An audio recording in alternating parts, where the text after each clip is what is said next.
నమస్తే TV 999 news ఇక వార్తల్లోని వివరాలు చూద్దాం. పగడిద్దరాజు పడగలతో కాలి నడకన మేడారం బయలుదేరిన ఆర్ఎం వంశీయులు. భద్రాద్రి కొత్తగూడెం జిల్లా గుండాల నుండి ములుగు జిల్లా మేడారంకు జాతర వేడుక ఆర్ఎం వంశీయులు ఆదివాసీ పూజార్లతో బయలుదేరిన పగడిద్దరాజు భద్రాద్రి కొత్తగూడెం జిల్లా గుండాల మండలం వేపలగడ్డ నుండి సమ్మక్క భర్త అయిన పగడిద్దరాజును తమ సాంప్రదాయ రీతిలో పూజా కార్యక్రమాలు నిర్వహించిన అనంతరం మేడారంకు కాలినడకన తీసుకుని సోమవారం బయలుదేరారు. పగడిద్దరాజు సంబంధించిన జెండాలతో వస్తున్న వారికి పలు గ్రామాల ప్రజలు భక్తులు స్వాగతం పలికారు. మేడారంలో జాతరకు ముందు రోజు మంగళవారం చంపన్న వాగు వద్ద వీరు బస చేస్తారు. బుధవారం పగడిద్దరాజును గద్దెలపై ప్రతిష్ఠించాక జాతర ప్రారంభమవుతుంది. జాతర ముగిశాక ఆర్ఎం వంశీయులు పగడిద్దరాజును గుండాలకు చేర్చుతారు. ఈ కార్యక్రమంలో ఆలయ కమిటీ సభ్యులు ఆర్ఎం వంశీయులు అప్పయ్య, లక్ష్మీ నర్సు, బుచ్చయ్య, భిక్షం, కాంతారావు, సత్యం, నరేష్, సమ్మయ్య, జోగయ్య, ఆరం బసవయ్య, ఆరం రమణమ్మ మరియు భక్తులు అధిక సంఖ్యలో పాల్గొన్నారు.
మన ఆసియాఖండంలో జరుగుతున్నటువంటి అతి పెద్ద కుంభమేళైనటువంటి మేడారం జాతర. ఈ మేడారం జాతర సమ్మక్క సారలమ్మ జాతర. మరి ఈ జాతరకు మన దక్షిణ భారతదేశంలో ఆదివాసీ పద్ధతిలో జరిగేటటువంటి అతిపెద్ద కుంభమేళ. ఈ కుంభమేళలో మా ఆదివాసీ సాంప్రదాయం ప్రకారం, మా కోయ జాతి సాంప్రదాయం ప్రకారం మాత్రమే పూజలు అందుకోవడం జరుగుతుంది. అయితే ఈ సమ్మక్క భర్త అయినటువంటి పగడిద్దరాజు భద్రాద్రి కొత్తగూడెం జిల్లా గుండాల మండలం వేపలగడ్డ గ్రామం నుండి ఆర్ఎం వంశీయులమైనటువంటి మేము మరియు మా ఒడ్డెలు, అలాగే అరతి బిడ్డలు, గ్రామస్తుల సహకారంతో ఇక్కడి నుండి ఈ సోమవారం రోజు బయలుదేరి మా కాలినడకనే దగ్గర 75-80 కిలోమీటర్లు ఉంటుంది. మేము ఎటువంటి వాహనాన్ని ఎక్కకుండానే ఇక్కడి నుండి రాజుగారిని తీసుకొని పోవడం జరుగుతుంది. ఒక పెళ్లి కుమారుడుగా ముస్తాబు చేసుకుని అంగరంగ వైభవంగా మా గ్రామం నుండి మా వాళ్ళందరి సహకారంతో, మా గ్రామస్తుల సహకారంతో, అలాగే ఒడ్డెల సహకారంతో అందరు తీసుకొని వెళ్ళడం జరుగుతుంది. అయితే మేము ఇక్కడ నుండి మేము బయలుదేరుతాము. అలాగే మహబూబాద్ జిల్లా పూనగండ్ల నుండి మా పాలులైనటువంటి పెనక వంశీయులు కూడా పగడిద్దరాజును తీసుకొని వస్తారు. మేమిద్దరం కూడా ఎక్కడంటే కర్లపల్లి పసరా మండలం పసరా గ్రామ పంచాయతీ అయినటువంటి కర్లపల్లి వాగు దగ్గర కలుసుకోవడం జరుగుతుంది. అక్కడి నుండి జంపన్న వాగు వరకు మేము వెళ్తాము. ఆడికి వెళ్ళిన తర్వాత అటు నుండి కన్నెపల్లి నుండి సార్లమ్మను, అలాగే గోవిందరాజును కొండాయి నుండి తీసుకొస్తారు. మరి మేము ముగ్గురం కలిసి కూడా బుధవారం రోజు గద్దె మీదకి వెళ్ళడం అనేది జరుగుతుంది. ఈ బుధవారం వెళ్తే బుధవారం సాయంత్రం అంటే నైటు 9-10 గద్దెల మీదకి చేరడం జరుగుతుంది. ఆ తర్వాత తెల్లవారిన తర్వాత అమ్మవారు అయినటువంటి తల్లిని, సమ్మక్క తల్లిని తీసుకొస్తారు. శుక్రవారం రోజు ఈ అందరి దేవతలు కూడా గద్దెల మీద ప్రతిష్ఠించబడి అందరి యొక్క మొక్కుల్ని అందుకుంటారు. వాళ్ళు కొంగు బంగారమై కోరిన కోరికలు కూడా నెరవేరుస్తారు ఆ తల్లులు. అది మా అందరి నమ్మకం, మన హిందూ సాంప్రదాయంలో ఉన్నటువంటి మన అందరి నమ్మకము. అలాగే తీరుస్తారని కూడా మనం కూడా కోరుకుందాము. మరి తర్వాత శనివారం రోజు వనప్రవేశం జరుగుతుంది. ఆ వనప్రవేశము తర్వాత మళ్ళీ యథాప్రకారం ఏ గ్రామం నుండి అయితే ఈ తండ్రులు బయలుదేరినరో వాళ్ళ స్వగ్రామంకి చేరుకోవడం అనేది జరుగుతుంది. అంతటితోని ఈ కార్యక్రమం ముగుస్తుంది. మరి ఇక్కడ మన గుండాల మండలం వేపలగడ్డ గ్రామంలో ప్రతి సంవత్సరం కూడా మార్చి 1వ వారము బుధ, గురు, శుక్ర, శనివారాలు ఈ 4 రోజులు తిరుగువారం జాతర మేము నిర్వహించుకోవడం జరుగుతుంది. ఈ జాతర కూడా మరి మా అరతి బిడ్డలు, మా గ్రామస్తులు, మా వడ్డెలు, పూజారులు అందరి సహాయ సహకారాలతోని మేము ఎంతో ఉత్సవంగా ఈ కార్యక్రమాన్ని నిర్వహించుకోవడం జరుగుతుంది.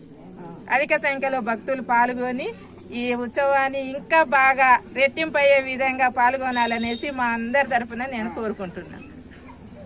దక్షిణ భారతదేశంలోనే ఆసియా ఖండంలోనే అతిపెద్ద కుంభమేళ మేడారం జాతర. మేడారం సమ్మక్క భర్త అయినటువంటి పగిడిద్దరాజుని అరేవంశీయులు భద్రాద్రి కొత్తగూడెం జిల్లా గుండాల మండలం వేపలగడ్డ గ్రామం నుంచి కనీసం 80 కిలోమీటర్లు కూడా కాలినడకన తీసుకొని వెళుతూ మార్గ మధ్యలో 2 రాత్రులు బస చేస్తూ లక్ష్మీపురం వద్ద అటువైపు నుండి మైబాద్ డిస్టిక్ నుండి వస్తున్న పెనక వంశీయులు మరియు ఇక్కడ నుండి బయలుదేరిన అరేవంశీయులు కూడా కర్లపల్లి వద్ద కలుసుకొని ఆడ నుండి మేమిద్దరం కూడా కలిసి మేడారం ప్రయాణం చేయడం సాగుతుంది. నా పేరు అరేం బసవయ్య గారండి. Silent please. వేపలగడ్డ గ్రామం, భద్రాద్రి కొత్తగూడెం గుండాల మండలం వేపలగడ్డ గ్రామంలోని పగిడిద్దరాజు పెండ్లి కుమారుడిగా తయారు చేసుకుని మా ఆదివాసీ సంప్రదాయం ప్రకారం మా గుడి దగ్గర పూజా కార్యక్రమం చేసుకొని బయలుదేరి 80 కిలోమీటర్లు మేడారం ప్రయాణం జరుగుతుంది. మధ్యలో లింగాల అడవుల్లో ఒక నిద్ర బాస చేస్తామండి. తర్వాత లక్ష్మీపురం గోంద్రాపేట మండలం లక్ష్మీపురం గ్రామంలోని గుండెగండ్ల కనకవంశీయులు, అరేవంశీయులు అక్కడ బాస చేసి తర్వాత రోజు ఉదయం లక్ష్మీపురం నుంచి బయలుదేరి మేడారం 10:30-11 గంటలకు గద్దెలని చేరుకోవటం జరుగుతుంది. వార్తలు ఇంతటితో సమాప్తం. మళ్ళీ తిరిగి ప్రసారం అయ్యే టీవీ 999 న్యూస్ లో కలుద్దాం. అంతవరకు సెలవు.